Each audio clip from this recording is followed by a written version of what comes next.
6 septembre 1975, Cadarache, dans les Bouches-du-Rhône. Saddam Hussein visite les installations du commissariat à l'énergie atomique. À ses côtés, le Premier ministre, Jacques Chirac. Le leader irakien rêve d'un réacteur nucléaire qui pourrait faire de lui le nouvel homme fort du monde arabe. La France, qui a besoin de pétrole, lui donne satisfaction. Voici ce que la France vante à l'Irak pour 1,2 milliard de francs. Osirak est la copie conforme du réacteur nucléaire français Osiris. À l'ambassade d'Israël à Paris, les diplomates s'activent. Ils s'efforcent de convaincre les Français de renoncer au projet Osirak, qu'ils ont rebaptisé Chirac. Mais ces efforts diplomatiques n'aboutissent pas. Il faut trouver un autre moyen de contrer les ambitions nucléaires de Saddam Hussein. C'est alors que le Mossad entre en action. Dans la nuit du 5 au 6 avril 1979, l'opération est déclenchée. Pour pénétrer dans l'entreprise, les agents du Mossad doivent détourner l'attention des 3 gardiens qui surveillent le site. Le service secret utilise alors l'une de ses techniques habituelles. Il envoie sur les lieux une jolie femme. Au milieu de la nuit, ils ont monté une véritable scène de cinéma. Une très belle fille blonde manque d'être renversée par une voiture. Et elle commence à injurier le conducteur. Et du coup, tous les gardiens sont très occupés à regarder ce qui se passe dans la rue.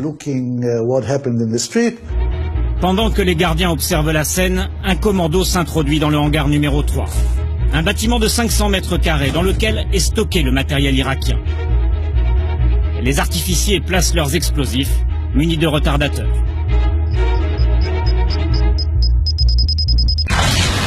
Pour ne pas être accusé, le Mossad doit maintenant brouiller les pistes. À 13h, coup de téléphone au journal Le Monde. Le sabotage est revendiqué par une organisation écologiste dont personne n'a jamais entendu parler. Le professeur El Meshad, 47 ans, est l'un des hauts responsables du programme nucléaire irakien. Le savant atomiste est venu à Paris pour s'assurer que la France livrera bien à l'Irak de l'uranium enrichi, indispensable à la fabrication d'une bombe atomique. Le 14 juin 1980, la police le retrouve mort, assassiné, dans sa chambre de l'hôtel Méridien. L'assassinat est lié au nucléaire, l'affaire est sensible. Elle est confiée à cet homme, Jean Baklouti.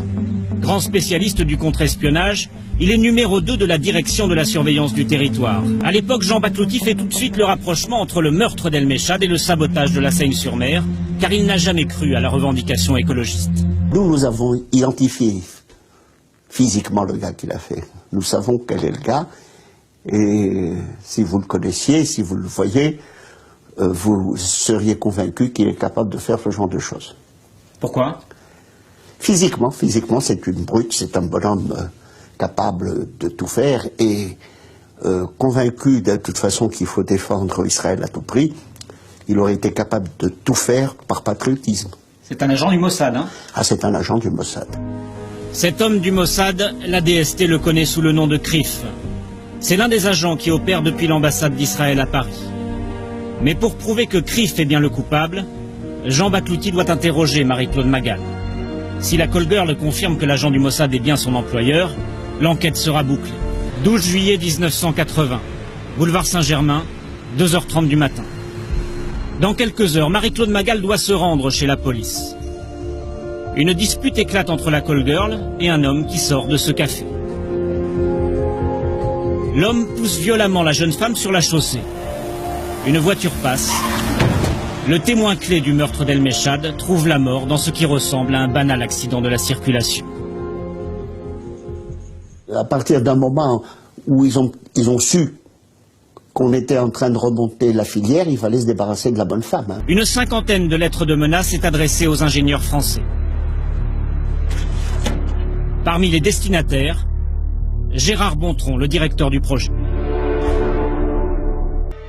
La lettre reçue par les ingénieurs français est explicite.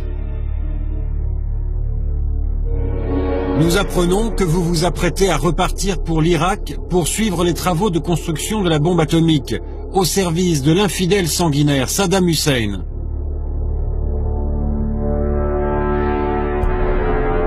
Si vous décidez de récidiver, nous ne répondons plus de votre vie, de celle des membres de votre famille et de vos biens. Les lettres sont signées du Comité de sauvegarde de la Révolution, un groupe islamiste inconnu. Là encore, comme après le sabotage de la Seine-sur-Mer, il s'agit de brouiller les pistes en faisant croire, cette fois, à une action islamiste. Mais lorsqu'ils passent aux menaces téléphoniques, les agents du Mossad ont du mal à se faire passer pour des terroristes arabes. À 2 heures du matin, j'ai été réveillé par une personne qui, s'exprimant avec un évident accent arabe, a répété en gros les menaces qui étaient dans les courriers que j'avais reçus. Et je l'ai fait répéter pour essayer d'en tirer plus de renseignements, et l'accent arabe a disparu, puis il m'a dit « Oh, puis vous m'avez bien compris, terminé ».